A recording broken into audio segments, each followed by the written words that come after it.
Hello and welcome to The Point World Affairs. I'm your host, Daniel Chen. On our program, we delve a little deeper into some of the stories making headlines across the globe. And to help dissect them into digestible bites, we're joined by Dr. Kim Sang-woo, chairman of the East Asia Cultural Project. Thank you so much for making time for us today. Glad to be here again. All right, let's get to the point, Dr. Kim. We are going to have a look at the keywords that you have carefully selected for us today. Let's look at those amazing words that can't wait to unfold what the stories are behind those keywords. Let's take a look. Thank you. It's good to be able to choose all three issues. First, Islamic Jihad, emergency landing, and crown. All right, let's get things started by taking a look at what Islamic Jihad is all about. The three-day battle between Israel and Palestine has left hundreds of people dead and wounded. Although the two sides have reached a ceasefire, residents are still concerned over lingering tensions. The conflagration began with 2 people getting injured during a weekly protest on Friday, May 3rd, as a group of snipers from the Islamic Jihad, an ally of Hamas, attacked an Israeli soldier.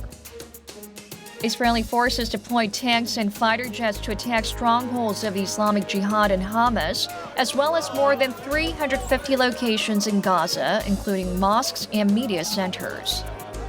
It killed at least 25 people, including a pregnant woman and a 14-month-old baby, and injured some 150 others. فقدت كل شيء، يعني كل شيء اللي في البرج، كل ممتلكاتي انفقدت، كلها أصبحت تحت الرماد. والآن احنا يعني تشردنا وتشتتنا في الدور عند أصحابنا، عند المدارس، عند الناس يعني الأصدقاء. The Israeli Defense Forces said the Palestinian militants, including forces of Hamas and the Islamic Jihad, had launched some 690 rockets into southern Israel in 48 hours. Reports say 4 died and more than 110 people were injured in Israel. Supported by Iran and maintaining a working relationship with Hamas, the Islamic Jihad has strongly condemned Israel for imposing a blockade on Gaza. Well, we've seen many instances where conflict breaks out, and even though there are peace treaties or peace efforts brokered by a third party, it never seems to remain that way. Both sides seem to appeal to the rest of the world that they're the victims, that they're the David in the David versus Goliath battle. It's always the case where one man's terrorist is another man's freedom fighter. Although Hamas is not a representative of all the Palestinians, there are many Palestinians who are very unhappy with Hamas because it is considered to be a terrorist organization in a sense. The only way for the two sides to come about with a plan or a proposal that can be acceptable is that Palestinians has to have an independent state, and Israel has to acknowledge that. That is the only way that there can be some kind of resolvement within that two sides. It is intriguing the confidence that's stemming from the Palestinian side, vowing that if Israel wants a war, they got it, even though they are hopelessly outnumbered and outgunned compared to Israel because of the allies they have and the military technological prowess they possess. Well, for the so-called freedom fighters for the Arab side, for the Palestinians, this is a holy war. And they consider themselves to be the warriors of the holy war. All right, we will hope a third party, not say intervention, but rather support from various other countries will help broker some sort of a lasting peace or a ceasefire between the two sides soon. Hope so, but doesn't seem that likely. Right, regardless, we'll keep our fingers crossed. Okay. Let's move on to our next keyword. Let's unlock what it is all about. Okay. 41 people on board a Russian passenger plane were killed after the aircraft caught on fire while making an emergency landing at an international airport in Moscow. The Aeroflot carrier, which was scheduled to fly from Moscow to Murmansk, was airborne for just 28 minutes before changing its course back to the airport it departed from. It erupted in flames reportedly from fuel that leaked out of the plane when it crashed into the runway. At least 2 children were among the 41 people killed in the accident. Следственным комитетом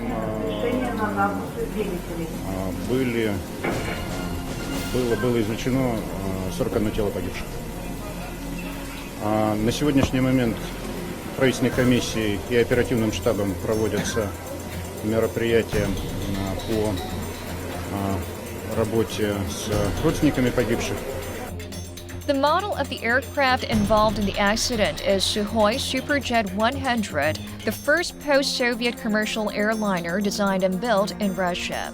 It entered service in 2011. Unlike the series of Boeing accidents which involve not pilot error but technical machine error, this one, the initial discoveries from the investigations based on the black box and whatnot says it points to pilot error. And also you've seen survivors delayed evacuation because they tried to retrieve their overhead belongings instead of heading to the exit. The reason for the fire that had was due to when they did the emergency landing, it had a hard striking the runway. Right, a couple of times. A couple of times. They should have slowed down, but the pilot was, hurrying and rushed and was panicking. And also they had a lot of fuel because they almost a full tank of fuel, and the fuel leaked, and it must have sparked a fire, and that was the main cause of all the people dying because the fume and toxic fumes have made that even worse. I hope that the authorities investigate thoroughly whether or not the plane is at fault, technically speaking, or whether it was the mistake of the pilot. In this case, the heroes were the cabin crew who made sure everyone got out safely, and one of them, I believe, has left us, has died because of trying to make sure everyone got out safely. So our hearts and prayers go out to the victims as well. Now, let's roll the final clip for our last story. For the first time in 69 years, a coronation ceremony took place in Thailand. The 66-year-old Vajiralongkorn has officially become the 10th king of the Chakri dynasty. He succeeded his father, King Bhumibol Adulyadej, when he died in 2016. But he pushed back the coronation ceremony for 2 years and 7 months to express condolences over his father's death. After the coronation, the sedan chair in which the king was riding marched through a 7-kilometer path between the Grand Palace and royal temples. Nearly 200,000 crowds, all wearing yellow, gathered along the route and held a portrait of the new king to celebrate the royal event. ดีใจอะแบบว่าเราไม่เคยเห็นตั้งแต่แก่ป่านนี้จน65น่ะเพิ่งจะเห็นน่ะมันก็ดีใจค่ะนั่นแหละ In Thailand, kings are considered as reincarnations of a Hindu god Vishnu and are given absolute trust by the people. Well, in our last episode, we talked about the new Japanese emperor, and now we have a royal coronation, a royal ceremony held in Thailand. It's quite extravagant. $31 million were used, apparently, and more than 300 reporters from around the world were there. What do you make of this gesture from the Thai royalty? It comes at a time when they lost one of the most loved kings in Thailand's history. Yes. The king in Thailand is an embodiment of the Hindu god Vishnu. The coronation, which takes for 3 days, the first day is to turn this mortal into divinity. So by sprinkling holy water, which is from 75 different regions of Thailand, and also then putting on the horned golden crown, which the pointed arrow symbolizes Mount Meru, which is where the Hindu gods preside or live. So it's something that kind of a mixture of Hindu and Buddhist ceremony in the coronation has taken place. Although Thailand is now, of course, Buddhist country with 95% people who are Buddhist. Right. Let us hope that this is not just a show to provide people an illusion of unity, but rather the new king will learn to follow in the footsteps of the legacy left behind by King Bhumibol Adulyadej and learn on the job to become a good king. Well, for his first Thailand. decree was to following his father's footsteps, All right. saying that he will rule righteously. Right. Thank you so much, Dr. Kim, for your choice of keywords today.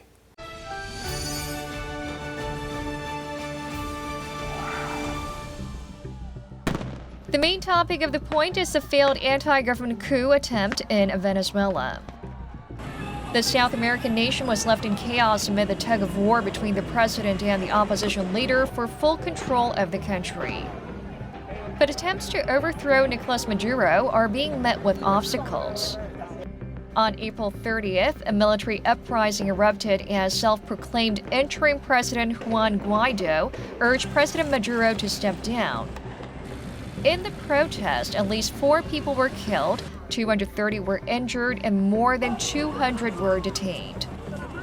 The bloody clash did not end well for the opposition leader, with protesters pledging allegiance to Maduro. Ya vimos a un puñado de traidores en la Plaza Altamira.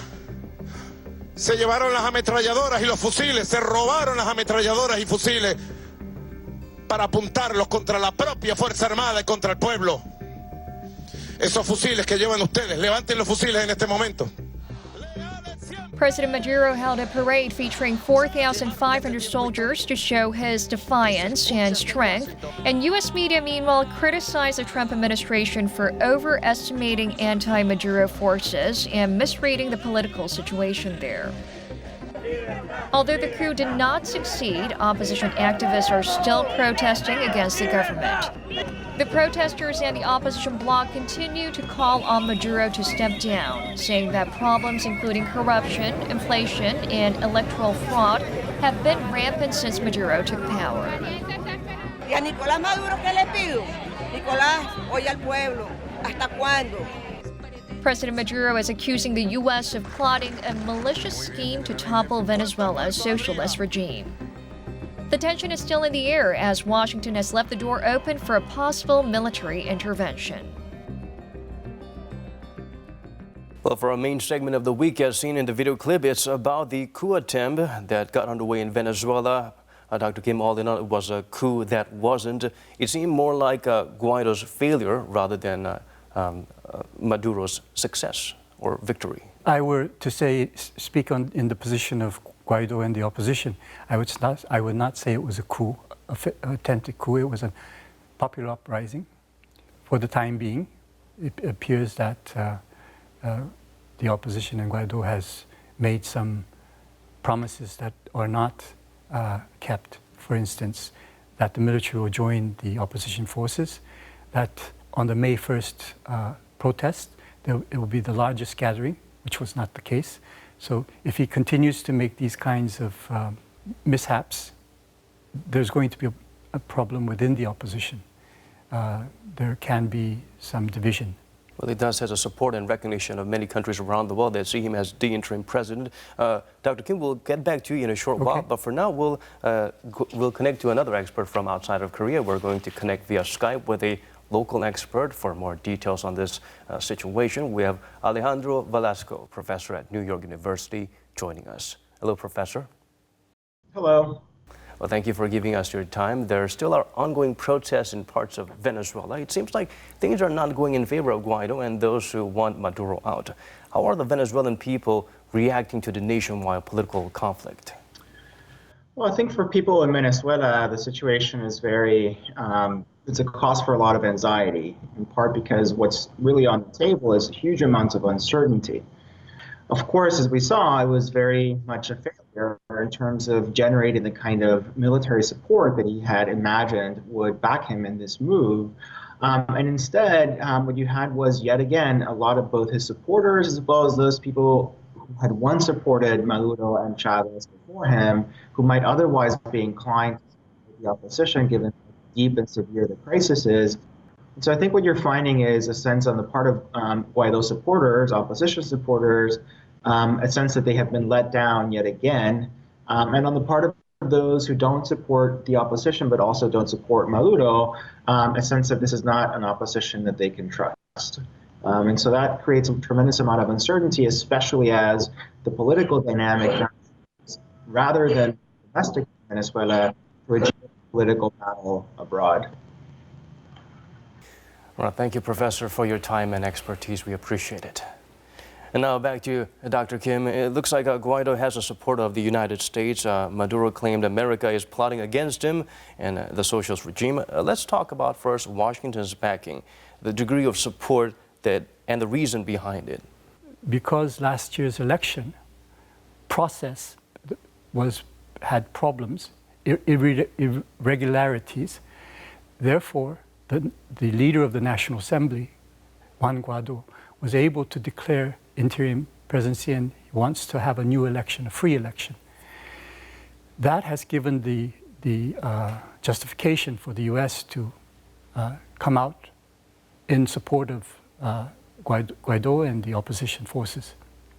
Unfortunately, the military of Venezuela is on the side of Maduro because the military has had this relationship since Hugo Chavez, where they had special privileges and they have vested interest, especially illicit businesses like drug trafficking and also even food supply. Even the state oil company is run by a former general, and there are generals who are ministers in many ministries. So they have this vested interest to support Maduro. However, the rank and file of the military is different. And hopefully, if the international community and US continuously and strongly persist on pressuring Maduro, and the situation it's not sustainable. Maduro at the moment has blocked the borders. Human assistance aid must go into the country. Already 4 million people have fled from Venezuela. So it's not a sustainable situation, and something will take place. It seems like a hopeless situation. Of course, the blame can't all go to Nicolas Maduro. He picked up the reins at a very unfortunate time when oil prices started to dip. And of course, Hugo Chavez, who is celebrated by many people, his spending did lead to deficit. Yes. However, it seems like countries like Russia and China is strongly supporting Maduro still. Well, because it's a socialist country.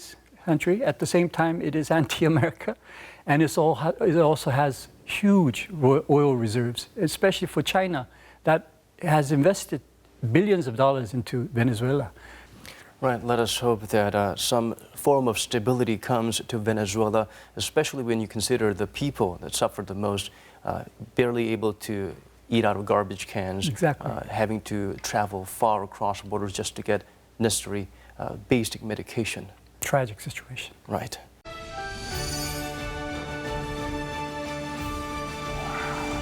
Well, Professor, it's time for us to move on to our next segment. And now it's time to spin the globe for some interesting happenings in various corners of our world. Let us first begin over in Pakistan.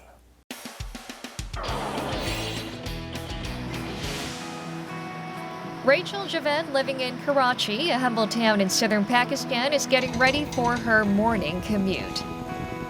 She takes a helmet from her mother, puts it over her head, starts her motorcycle, and takes off. Javed drives down the congested road like it's nothing new and safely parks her scrambler in front of a daycare center she works at. Although she's an experienced biker, it's rare to see other women who can ride a motorcycle like her in such a conservative Islamic nation. 100% में से 98 होते हैं जो degrade कर देते हैं लोगों को आके इस तरह से कॉन्फिडेंस लेवल जो बिल्कुल लो कर देते हैं हमारा तो जो 2% होते हैं उसमें से जो अप्रिशिएट करते हैं ना हमारा वो 2% ही हमारा कॉन्फिडेंस लेवल बहुत अप कर देते हैं. In Pakistan, an increasing number of women are riding bicycles like Ms. Javed. Pink Riders, an organization that supports the idea of female empowerment and independence, has greeted a couple of hundred new members in a short period of time. We hope to see Ms. Javed and other female bikers ride out freely without feeling oppressed as soon as possible. We fly over to Norway now. A beluga whale, which has been suspected of doing spy works for Russia, was spotted at a harbor in Norway. Around the whale's neck was a harness with a clip that reads Equipment St. Petersburg. After that, experts said they believe the mammal could have received military-grade training by the Russian Navy. In fact, belugas are so intelligent that they have previously been used for military purposes, such as sniffing out mines or old torpedoes. The locals untie the harness and let the whale go its way, but is reportedly still staying around the port city. It's doubtful that Agent James Beluga really wanted to help solve people's conflicts. Next, we fly over to the United States. Meet Harper Camperine. This 2-year-old loves listening to Baby Shark when she's in a mood for a treadmill walk. In fact, the idea that Harper being able to walk is very special. That is because she was born with a birth defect called spina bifida. After having to undergo 7 surgeries, Harper had a hard time learning to walk when she was beginning her rehabilitation. But she soon picked up pace and took her steps one at a time when her favorite song, Baby Shark, started playing. Harper recently was featured as a flower girl in her occupational therapist's wedding and showed off how good she can walk now.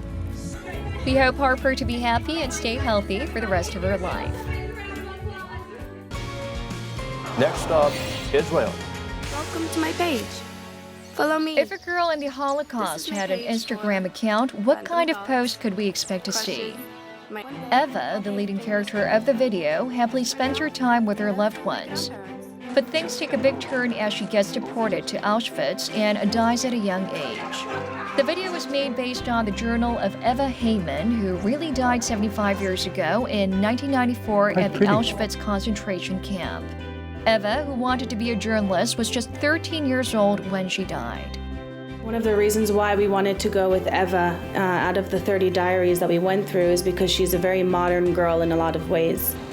The project was launched by Mati Kavachi, a Holocaust survivor, and his daughter Maya as a new way to remember the victims of the horrific genocide. Our last stop is China. This recently opened theme park featuring 42 rides and exhibits is one of the biggest virtual reality theme parks in the world. The VR rides range from bumper cars to roller coasters. The most popular ride of all is the Boeing 737 simulator, which reportedly was specially approved by the U.S. airplane maker. Officials say having to enjoy the thrilling rides without any boundaries and restrictions in terms of time and space is what a lot of people like about the theme park. Thanks to the screens, the moving chairs, and technology, people who were previously scared to try out the rides can now at least pretend to be brave. Well, it must take quite a lot of courage to fight all the naysayers and the negative voices around her in a very conservative Islamic country in Pakistan to be riding a motorcycle for a young girl like that. All right. She looked very cool. Yeah, right. fearless. It was a real bike. I thought it would be a scooter, but it was a real motorcycle. It really needs courage in order for a female person to be doing something that is looked upon with eyebrows up. And I hope that they will not lose confidence or lose faith and continue to bring about these small steps of changes which will, in the future, bring about a better Pakistan and a better country and better place for everyone to live. Right, get with the times. Get with the times. Moving on to the other story that captured our attention was that Instagram account that opened to pay homage to a girl that died 75 years ago. The content was produced and written in a journal owned by a real Holocaust victim. It was good to see us embracing technology in our lives and mourning or expressing condolences in different shapes, or in this case, digitally. Yeah, well, technology enables us to learn about events and places or people which we would not have been able to do so in the past. But for myself, personally, I think in cases of these mourning or condolences should be paid in person with more sincerity rather than having this kind of thing. But nevertheless, I think it is a way of the future. I just hope that people do not lose what is the most valuable thing about people's personal relations and personal touch. Right, but in the process of making such contents, it certainly brought a huge cast together, and it increases awareness, and it's the fastest way to spread the word. Exactly. Well, Dr. Kim, it's time for us to say goodbye right now, but we do appreciate the carefully selected keywords and the stories that you've brought with you today to make sure our program is more exciting and informative. Thank you so much. Thank you. Well, that's all the stories we have brought with us today. For more, do tune in again, same time next week for a brand new episode of Point World Affairs. Thank you so much for watching.